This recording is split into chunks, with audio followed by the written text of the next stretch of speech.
دەزانین لە دیداری سەرۆکەکاندا بچووکترین جوڵە دەتوانێت ببێتە گەورەترین بابەتی میدیاکان لە کۆبوونەوەی لووتکەی G7 بۆ ئەم ساڵ کە لە وڵاتی فەڕەنسا بەڕێوە دەچێت. ئیمانوئێل ماکرۆن و بریجیت ماکرۆن لە کاتی پێشوازیکردنیان لە سەرۆکەکانی جیهان بوونە خاوەنی یەکێک لە هەرە دیمەنە سەرنجڕاکێشەکانی سۆشیال میدیا.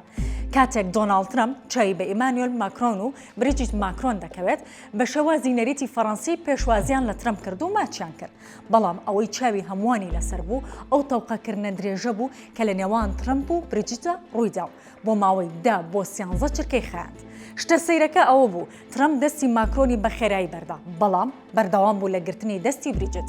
بەڵام ئایا دەزانن بۆچی ئەم ڤیدیۆیە بە خێرایی لە سۆشیال میدیادا بڵاو بۆتەوە؟ لە ڕابردوودا لە دوانێکی پێشووتری ترامپ لە نیسانی ساڵی 2026دا کاتێک ڕخنەی توندی گرتبوو گوتبووی ماکرۆن زۆر خراپ مامەڵە لەگەڵ هاوسەرەکەی دەکات.